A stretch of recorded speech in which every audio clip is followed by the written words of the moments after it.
Marvel Deluxe Justiceiro no Princípio. Esse aqui é o primeiro encadernado da fase Justiceiro Max, que foi publicado pela Panini nesse formato aqui de luxo, como parte da série Marvel Deluxe. Inclusive, eu tô com todos os encadernados da Marvel Deluxe e finalmente consegui juntar todos, e eu pretendo estar resenhando não, pretendo estar relendo eles e fazendo um comentário sobre todos eles aqui no canal. Então, se você tiver interesse em estar vendo aí, acompanhando essa minha saga de ler todos os Marvel Deluxe e vendo os comentários, é só se inscrever no canal aí e ficar de olho na playlist. Vou começar pelo do Justiceiro e intercalar com o do Demolidor, porque eles acontecem um pouco antes do resto dos outros encadernados, que começa lá no Vingadores da Queda. Na verdade, o Justiceiro Max, né, não faz parte da cronologia normal da Marvel. Ele faz parte de uma cronologia separada em que eles colocaram como idade indicativa para 18 mais, então é uma linha que não tem pudores de falar sobre questões sexuais, de mostrar violência pra caralho, e no caso ela é bem propícia para o Justiceiro, que é um personagem que ele é bastante violento, ele assassina, ele mata, ele explode, ele degola, ele eviscera, ele tortura e tudo mais. E é claro que casa completamente com o escritor Garth Ennis, muito conhecido pelas suas obras escatológicas e um pouco pervertidas de certa forma, não que tenha exatamente sexo, mas sempre tem personagens que são bem desviantes no sentido do que a gente considera um pensamento um pensamento, não posso dizer, comum acerca da sexualidade. Ele tem muitos personagens estranhos, psicopatas, com vários pensamentos bizarros acerca de várias coisas. Isso nas outras séries dele, como por exemplo The Boys e o Preacher, e ele traz alguns desses elementos para Justiceiro Max. Primeiro, essa HQ começa com uma minissérie Born, que são de 4 edições e mostra o nascimento do Justiceiro no Vietnã, na Guerra do Vietnã. Depois eu acho que foi retconado para a experiência dele ter sido na Guerra do Iraque, mas aqui mostra o Justiceiro no Vietnã como um capitão, ou era um tenente, não me lembro agora exatamente qual é o cargo dele, e foi uma HQ que eu achei uma bosta. Sério, eu não achei interessante essa HQ do Justiceiro no Vietnã. Poderia ter sido boa, poderia ter sido interessante, mas o que eu vi foi só meio que uma masturbação do personagem, mostrando assim, olha, o Justiceiro é fodão, então vamos mostrar ele sendo fodão no Vietnã, enquanto as outras pessoas não são tão fodonas quanto ele. E é basicamente isso, fazendo esse negócio do tipo, vamos mostrar que o Justiceiro é foda, vamos mostrar que o Justiceiro é foda, vamos mostrar que o Justiceiro é foda. Aí mostra lá ele levando tiro e aguentando, ele dando tiro em um monte de gente, ele mostrando esse aspecto moral dele é, inflexível e um monte de coisa. Tem até um toque interessante de que o ponto de vista da história não é do Justiceiro, mas de um personagem que faz parte da unidade dele e que espera ver no Justiceiro uma esperança de retornar para casa. Mas o Justiceiro em si, a personalização dele nessa minissérie, eu achei chata. Achei muito chata. Eu talvez esteja com pouca paciência para esse tipo de história.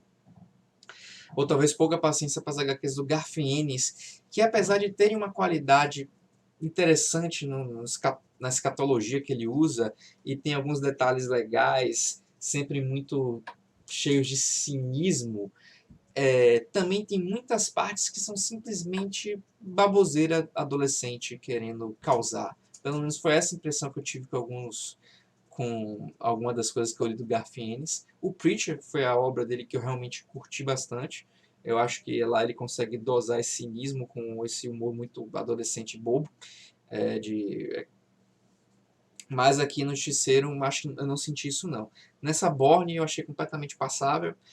E a primeira saga que vem depois, que é de fato a saga que começa o Justiceiro Max, ela é uma saga que, primeiro, ela tem uma arte que eu achei muito legal.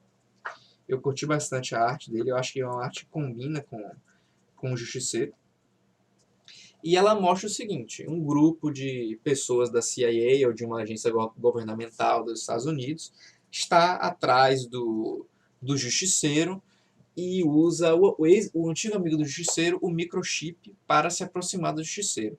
Enquanto isso, o Justiceiro matou um monte de gente, saiu fazendo um tiroteio em casamento, saiu fazendo tiroteio em enterro, e aí matou gente pra caralho da máfia, e um sujeito da máfia ele chama outros sujeitos da máfia que são muito mais escrotos do que ele e que chegam, tá, a gente vai matar o Justiceiro e são de jeitos mais escrotos possíveis e a gente vai dominar o seu território e foda-se. E o cara não tem muito o que fazer porque praticamente todo mundo da máfia morreu, todos os líderes da máfia morreram nos atentados promovidos pelo Justiceiro, que até nem o enterro ele perdoou, e vão atrás de resolver na caça do Justiceiro. Paralelo a isso, a CIA consegue capturar o Justiceiro por causa que ele se descuidou por um segundo quando viu o microchip chegando, e o microchip dá um tiro de bala de borracha nele de muito perto, o Justiceiro fica desnorteado, ele vai lá, dá vários tiros de bala de borracha, e o Justiceiro desmaia. E meio a isso, esses três grupos que são compostos por CIA, esse grupo meio, não é exatamente Black Ops, mas é um cara meio...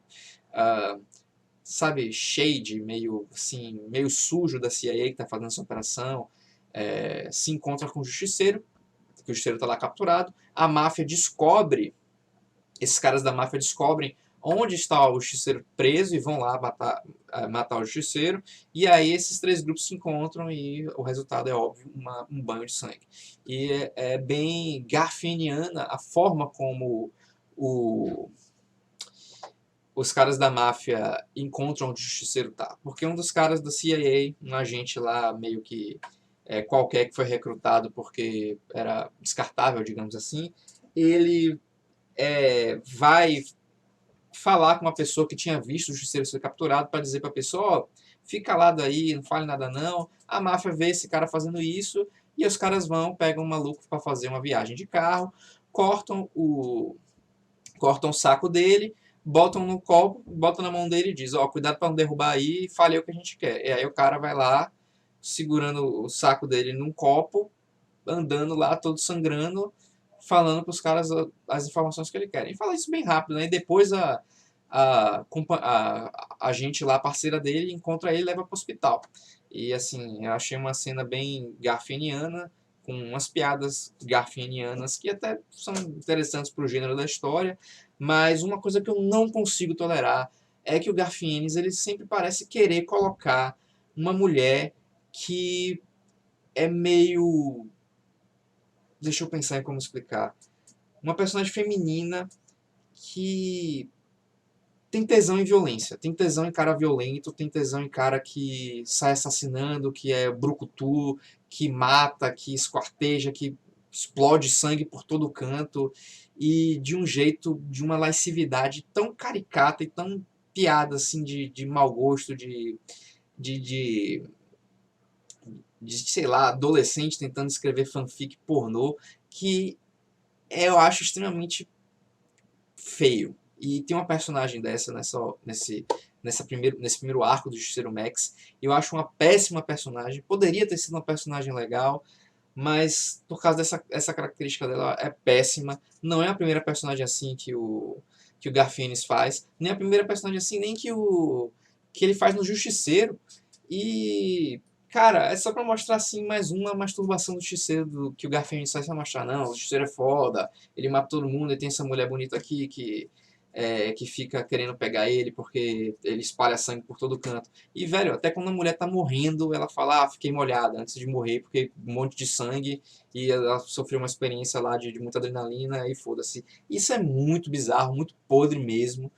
E, cara, eu li essa primeiro arco do Justiceiro Max com um desgosto tremendo por causa dessa personagem e toda essa masturbação em cima do Justiceiro, mas tem algumas coisas interessantes, como a relação do Justiceiro com o microchip. Eu acho que o Garfienes ele consegue, de certa forma, mostrar que o Justiceiro é um puta de um babaca, que essa rigidez moral dele de não compactuar com o inimigo, digamos assim, não compactuar com o crime e tudo mais, essa inflexibilidade dele não é necessariamente boa, não é uma coisa boa, não é uma coisa razoável muitas vezes.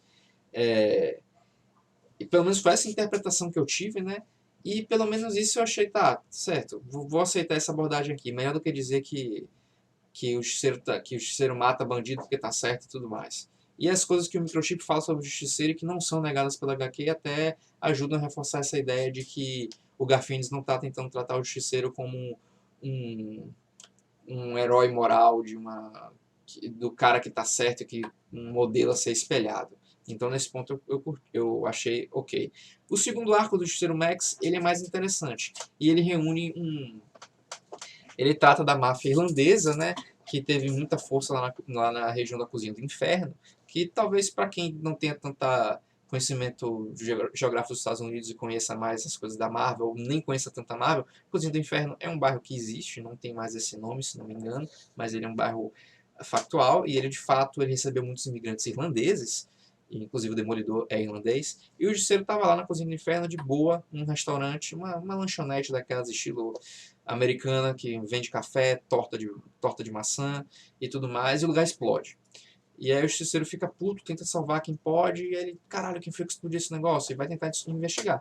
E ele descobre que tá tendo uma briga entre as máfias irlandesas porque um velhote lá da velha guarda da máfia irlandesa morreu, e era um irlandês roots, da máfia irlandesa roots, e ele deixou uma herança dividida entre três grupos de irlandeses diferentes. Um que era um ramo que substituiu a máfia dele, um cara que era do IRA, que é os rebeldes lá irlandeses. Eu não vou me aprofundar muito nisso porque eu não sei tanto sobre esse assunto. Eu até queria estudar mais sobre o IRA para entender um pouco mais. E um grupo de criminosos mais menos absolutamente violentos, de jovens que eram pobres e acabaram se voltando para o crime e, na verdade, nem cometem assassinatos, cometem mais roubos e esse tipo de coisa, embora sejam duros na queda. E esses três grupos acabam entrando em conflito justamente por causa da herança desse velho, que supostamente deixou 10 milhões dividido para os três e uma chave apontando para o local onde estaria esse tesouro enterrado e que eles precisariam se unir para encontrar esse lugar. E aí o cara do IRA, que na verdade nem é mais do IRA, eu acho que como toda essa questão do IRA é um pouco delicada, porque teve... Tá, não vou me aprofundar nisso, mas resumo.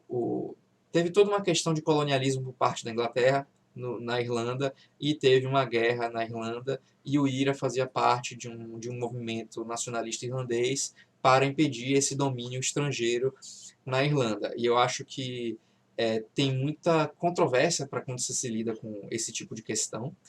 E o Garfiennes ele teve o cuidado de não colocar assim o Ira como obviamente um vilão, porque o personagem que é do Ira, na verdade, ele não é do Ira. Ele foi do Ira e mostra que ele usava mais o Ira uma como uma válvula de escape para algumas coisas, agora não tem mais vínculo nenhum com a organização, e as escrotidões que ele está fazendo não tem nenhum vínculo com a organização também.